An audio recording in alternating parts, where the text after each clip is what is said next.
y'all? This is Trey Wilder, and I'm a graffiti artist. I like that. Let me do street artist or something like that. Everybody else put in graffiti, but I spray paint, you know what I'm saying? And, yeah. Alright, this one more. Take two. Nah, that was good, man. You wanna take two? No, keep all for real. Alright, you wanna take two? Nah, there we go again. So, man, it's a dope spot you got here, man. I appreciate it, man. Thank you. Yeah, so tell us a little bit about how you got started. I've always dabbed in the arts all my life, and I wanted to make it like official, make a lot of money, and so I got into the graphic design, got my BFA, got the job, did the regular thing, and realized that there's a real niche for fine art. You know, there's people that, you know, be interested in what you do, and got into painting murals, started painting murals, and then the rest. That's dope, man. I didn't know you did graphic designs first. Yeah. That's how, I mean, you know, I wanted to graduate from college and, you know, have something, you know. Have a certificate or something. I think that's you. what I needed in order to really make it, but, you know. Yeah, definitely not, man. It's all in skills and talent. I'm doing something in my field, you know. Right. So what's been like the coolest project that you've done so far, man? And how did you get it? Man, I say the coolest project is the next one for me because I'm always doing dope stuff. Like I continuously do dope stuff, so I think it'll be the next one. And I got another one coming up like next week, so I think that's the dopest project to me, especially right now.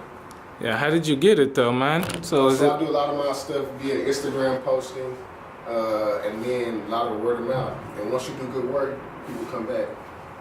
That's or they true. refer you or things like that. That's true. How long you been doing like mural paintings? The mural stuff, it started probably, I did a couple, like while I was in school, meaning like college and stuff like that, and then, you know, it just took like a hiatus or whatever, did the graphic design thing, and then I ran into spray paint and fell in love, I'm just saying. But after that, I say I've been like 3 to 4 years in the game doing murals now. So a lot of people, man, one of the challenges that they run into is finding like the funds to cover the material to do the things that they want to do. So how did you overcome that obstacle? I mean, I think for me, I'm still dealing with that. You know, I think sometimes you have to make your clients understand that this stuff costs money. And I just overcharge. I overcharge for my supplies, and then you build up a little supply. You know what I'm saying? I mean, within reason. You know? Yeah, nah, that's smart, man. That's good advice. For sure. Yeah. So what So once you transferred from graphic designs to mural paintings, is this something that you feel that you want to stick with on a long term? Or that you want to be known, like, hey, this is my niche. This is where I'm gonna be, like the king or like the guru. And well, for me, it's all about creating right now. So whether it be computer or me being outside painting murals or anything, or in houses or whatever, for me, it's just creating. And then of course you want to make money. Right. So I feel like if the money meets the time that it's going to take me to create it, I'll do that project, whether it be computer or paint. Got it. Yeah, I understand that, man. And so let's just go back to when you said overcharge. I know what you mean. You mean like you value your time. Yeah, because your time is valued, and so a lot of people think that okay, I'll just buy the canvas for you, and then I'll buy the paint for you, and then you can do the work. So then you don't have to charge me as much. But they don't understand that it's not really the canvas, it's not really the items that's really the most important part. It's your time. And so that's what and I think that's what a lot of artists too have a lot of hard time with, because they think that, okay, I'm scared, I shouldn't charge too high and I shouldn't charge this and that. But it's like, you know, you need to value your time and everything that you're putting into that piece. So, and then too, just to add on that, I think that sometimes you get clients that when they feel like you charge them a nice bit of money, they appreciate whatever you create a whole lot more. Definitely. If you popping people here and there for not what you would like to get, they're gonna treat it like, you know, whatever. Right. You know? So the more you value, the more the confidence shows, and you know what you're doing. I think that's what, you know, really helps determine the value. So you can charge whatever you want to charge. Right. Yeah. No, because look, because if you think about it, Apple, you know how much they pay for their phones and their product? Oh yeah. Super cheap. And how much do they charge? Like their margins are super high, man. Yeah, so I mean, it's just business, man, and how you sustain, how you survive, and how you continue to grow. Sure. You know. So you can jump right into it from there, man. With what you were saying. Oh, okay. So we're creating a brand, and just I want to say a brand. I'm not even gonna say that. I am the brand. I'm the artist. You know what I'm saying? I think that. It's real easy to let someone else determine your worth, you know what I'm saying? And that's one thing I had to learn and realize that when I go in somewhere, I dictate everything, you know, and then also too, I have the option to tell people no. And that's a big thing too. Like, if you tell them a price, you always aim high. I just want to give out tidbits. I'll tell you what I've been doing. I aim high. I set a high price, and then I know my real price in my head, and you know, if they don't feel like paying the price I want, you know.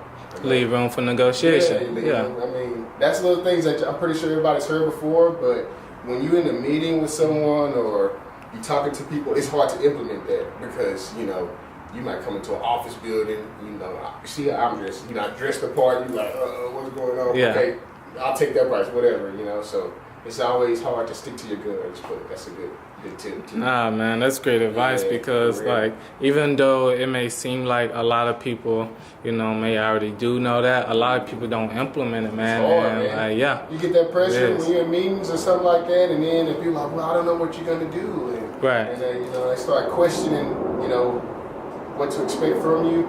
It's real hard. It was real easy for me to question myself in that moment, but like I said, when I stay true to what I said, and really stay true to me, believe in myself and my talent, boom. You know.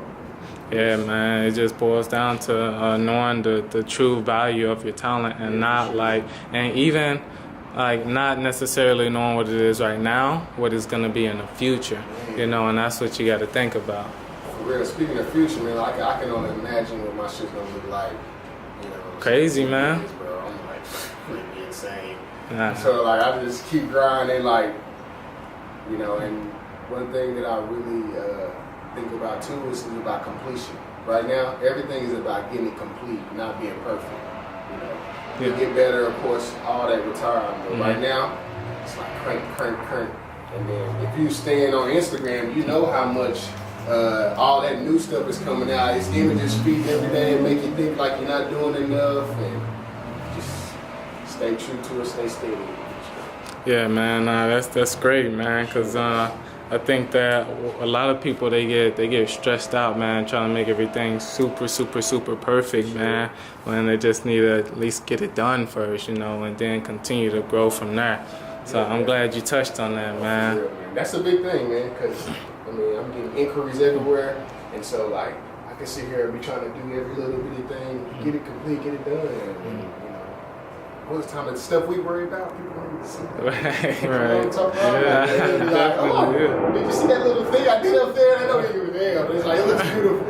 You know Straight up. Yeah. Yeah, and that's crazy, man, because it is a such thing as like overworking a piece, you know, and trying to make it just super perfect, man. It can end up messing it up, man. So yeah, that's big right there. I also go to like have you ever heard like analysis paralysis or some shit like that? That's it, right?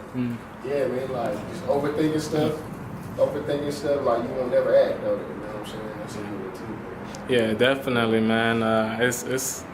That was a big thing. I know something on our end when we first started, man, trying to like fully analyze because like me personally, I'm super analytic, man. Yeah. So I had to kind of just stop myself, give myself 5 seconds to think about it, and then go for it. Yeah. So tell us a little bit more about what your artwork means to you, man, and what you want your story to be. That's so. I'm glad you asked that because, so you know, I did the dad. You know what I'm saying? And for me, I ain't really. I mean, I know I'm a black man, but I ain't like black power. Like with me, you know what I'm saying? I know what timing. I know what the timing is. You know, I know what climate. You know what I'm saying? But I'm still building my voice, and I'm still building what I want my art to say. You know what I'm saying? But on this journey, I've created some pieces that put me in a lane. I can say that. But as far as me knowing and defining that, I'm still building that. Because, man, like I told you, I'm getting better, and I'm just creating more. So I think I'll have that definition probably later on in my career. You know what I'm saying? Yeah, and that's you know, that's one thing that is okay, man, and that a lot of other artists, you know, need to know, because some people think they need to know like what it is right now, man, and spend so much time stressing over it, man. So it's okay to not know. That's dope, man.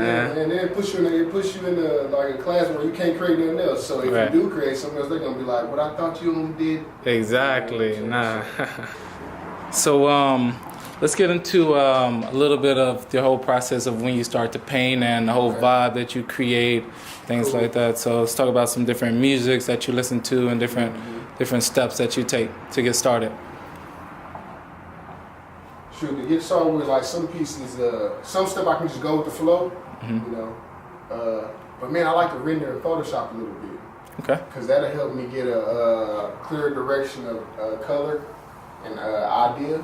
Especially if it's somewhere where I have to go paint like a professional job, you know what I'm saying?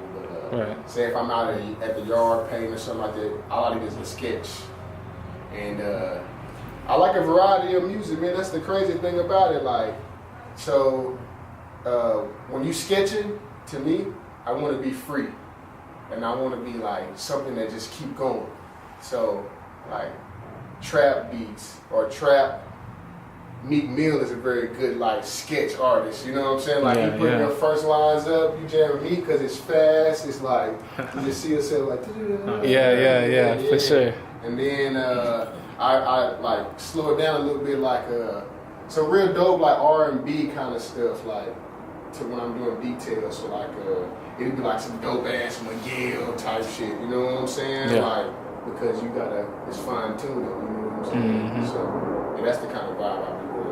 Yeah, so it just depends on movement. Right. Right. Be like free and not really caring, like if the eye looks perfect or I'm like, meet me Yeah, for sure. No, I feel that. Yeah, that's good. So let's talk about just the whole process of like finishing up and how do you feel like, you know, that where you can stop? Because like I said, that's where a lot of people have a hard time figuring out is when a piece is really just finished. Is it like when you feel like you got the bigger details? Well, I mean, y'all artists to yourself, so I know y'all realize that no piece is ever finished. Yep, definitely. It's enough to get that. That's the truth, man. That's the truth. Yeah. So, you know, but as long as you have like the visuals that you wanted in there, and sometimes you gotta let it go, man. Yeah, definitely. I think we all deal with that. You know? Yeah. And it's crazy because it's like you feel like, man, okay, now I gotta let it go, and then, you know, you take time away from that piece because you've been looking at it for so long. Then when you recount back to it and you see it, then like, man, that thing is nice, man. Yeah, man. Like, man. Surprise yourself. And I think too, it's that refreshing, like that fresh eye. Right. Yeah. Taking a step back. Yeah. No, for real. Be sure to check out my Instagram page at Trey.Wilder, Facebook Trey Wilder. My website is Trey.Wilder. You might have cut that out, but I messed it up. My website is Trey Wilder. I didn't want to mention it because it looks still janky. But we gonna get that together, though. You know? Hey, they're gonna follow the process of it getting put together, though. You know, like that. Exactly. There you go. All right, man. Well, we appreciate all the information and the talk, man. It was definitely informative. Thank y'all for coming out.